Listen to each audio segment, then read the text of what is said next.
60장 예수께서 한 사마리아인이 새끼 양을 메고 유대로 가는 것을 보았다. 예수께서 제자들에게 말씀하시기를 저 사람은 양을 묶어서 메고 가는구나. 제자들이 예수께 말씀드리기를 양을 잡아 먹으려는 것입니다. 예수께서 그들에게 말씀하시기를 양이 살아있는 동안은 그가 먹지 않을 것이다. 그러나 양을 죽여서 시체가 된 후에는 먹을 것이다. 제자들이 말씀드리기를 그럴 수밖에 없습니다. 예수께서 그들에게 말씀하시기를 너희들 또한 마찬가지다. 너희는 안식을 취할 곳을 찾아라. 그래야 너희도 시체가 되어 먹히는 일이 없으리라.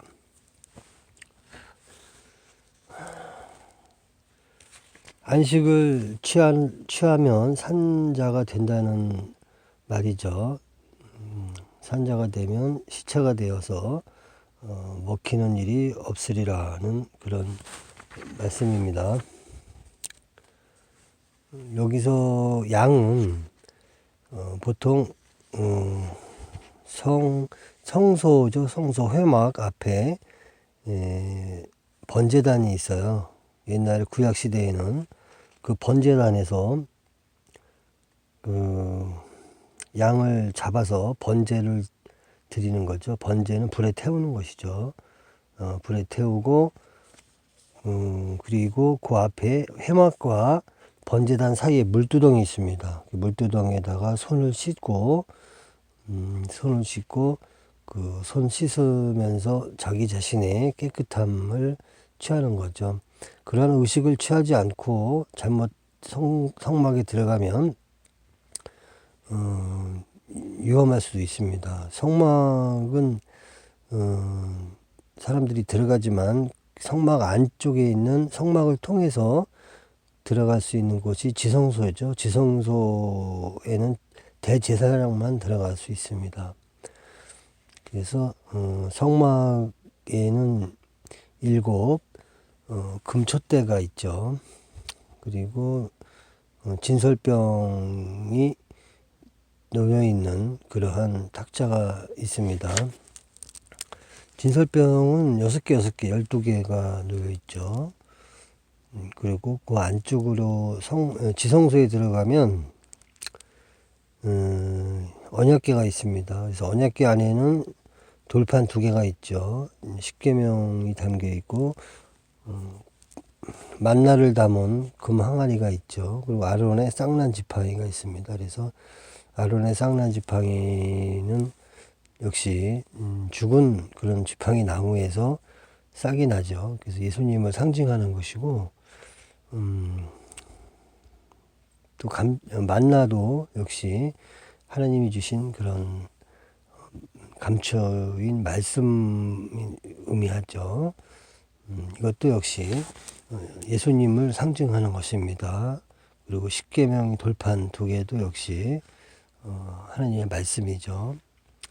번제단에서 번제를 드리기 위해서 양을 잡을 때는 양 머리에다가 2 손을 얹고 자기 죄를 사해달라는 그러한 그 의식을 취하게 되죠. 그러면 그 양을 잡는 사람 양의 머리 위에다가 손을 놓고 또 칼을 잡아서 양의 목을 따게 됩니다. 그렇기 때문에 양은 소리를 양이 죽임을 당할 때는 양이 소리를 내질 않는다 그래요. 그냥 조용히 그냥 꿀가닥 이렇게 간다 그러죠. 양은 죽임을 당할 때 그래서 양이 순한 양이라 그러죠.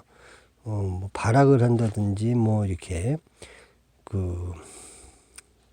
소리를 지른다든지 그러지 않고 조용히 죽임을 당한다고 합니다.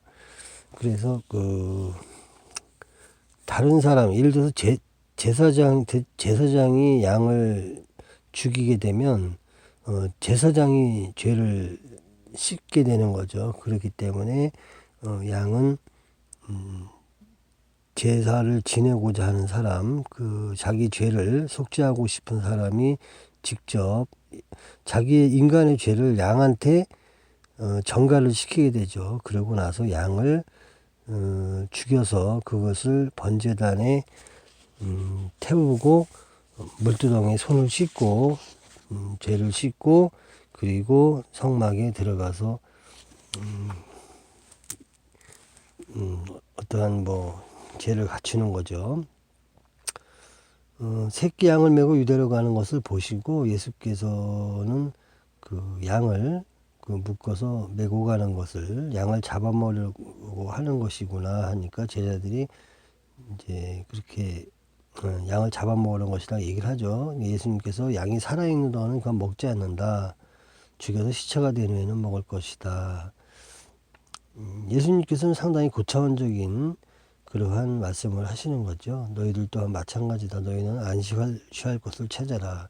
구약시대의 속죄제는 주로 번제를 드렸습니다.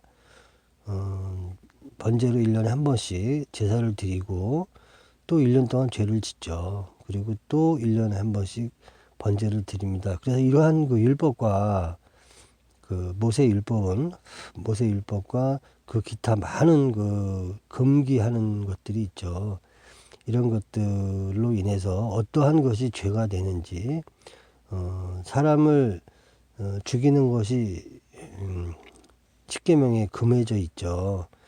기타 다른 모든 것들도 다른 신을 섬기는 것도 십계명에 금해져 있고요. 그리고 수많은 그 관계 속에서의 사람 간의 관계 속에서의 그 죄가 다 율법에 속해 있습니다. 그러한 것들은 모형과 그림자라고 나와 있죠, 성경에. 그래서 예수님이 오시면서부터는 구약의 율법은 죄를 알게 하기 위한 것이고 예수님의 피로 말미암아 속죄를 얻는다는 것이죠. 그래서 예수님이 온 다음부터는 신약 시대에서는 그러한 그 번제를 드리는 행위를 하지 않는 것이죠. 유대교에서는 그 번제를 시행하고 있지만 크리스찬니티 캐톨릭 이쪽에서는 그렇게 그 번제를 드리지 않습니다. 그 짐승을 죽여서 그것이 사람의 죄를 속죄할 수 없는 것이죠. 너희들 또한 마찬가지다. 너희는 안식을 취할 곳을 찾아라. 그래야 너희도 시체가 되어 먹히는 일이 없으리라. 안식이라는 것은 평안이죠. 오직 하나님과 예수님 안에서 안식을 취해야 하는 것이죠. 하나님 나라, 예수님 나라, 하나님 나라 천국 그것을 찾아야 된다는 그런 말씀입니다. 61장 예수께서 말씀하시기를 두 사람이 한 침대 위에서 휴식할 것이다. 한 사람은 죽을 것이며 다른 한 사람은 살 것이다. 살로메가 말했습니다. 당신은 누구시기에 나의 침대를 차지하고 나의 식탁에서 식사를 하셨습니까? 예수께서 그녀에게 말씀하시기를 나는 언제나 여여한 하나로부터 온 사람이다. 나는 아버지의 것들을 받았느니라. 살로메가 말씀드리기를 저는 당신을 따르는 제자입니다. 예수께서 말씀하시기를 그러므로 말하노라. 만일 누구라도 하나님 아버지와 하나가 되면 그는 빛으로 가득 찰 것이고 누구라도 하나님 아버지와 분리되면 어두움으로 가득 차리라. 두 사람이 한 침대 위에서 휴식할 것이다. 쉬고 있는 것이죠. 한 사람은 죽을 것이며 다른 한 사람은 살 것이다.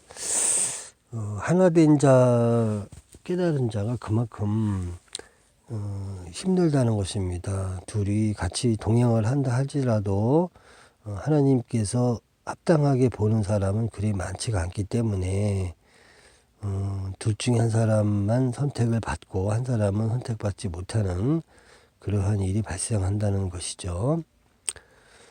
살로메가 이제 당신은 누구십니까? 그렇게 물었는데 예수께서는 여여한 하나로부터 온 사람이라고 인자죠. 어진 사람이죠. 인자 사람이라고 말씀하십니다. 예수님께서는 하나님의 아들이지만 자기가 신이라고는 얘기를 하고 있지 않습니다. 하나님 아버지를 믿으면 그 자체가 하나님의 신을 받는 것이죠. 나는 아버지의 것들을 받았느니라. 살로메는 당신을 따르는 제자입니다라고 얘기를 하였고요. 예수께서 말씀하십니다. 만일 누구라도 하나님 아버지와 하나가 되면 빛으로 가득 찰 것이다. 그는 빛으로 가득 찰 것이다. 하나님은 빛이시죠. 빛이고 생명이고 말씀이시죠. 누구라도 하나님 아버지와 분리되면 어둠으로 가득 차리라. 하나님과 예수님이 있는 곳은 천국이고 빛이고 생명이고, 하나님과 예수님이 없는 곳이면 빛이 없고 어둠이죠. 생명이 없고 사망입니다. 어둠이죠. 빛으로 가득 찬 사람이 되어야 되겠죠. 62장 예수께서 말씀하시기를 나는 나의 신비함을 감당할 자들에게만 나의 은밀한 가르침들을 말하노라. 너의 오른손이 하는 일을 너의 왼손이 알지 못하게 하라. 예수님께서는 쉽게 얘기해 줄 것은 얘기하고 어렵게 얘기할 건 어렵게 얘기하시는데, 사실 이해하지 못하는 사람한테 어려운 말을 한다면은 그는 감당할 수 없고 이해할 수도 없습니다. 그렇기 때문에 감당할 자들에게만 이러한 은밀한 가르침을 말하는 것이죠.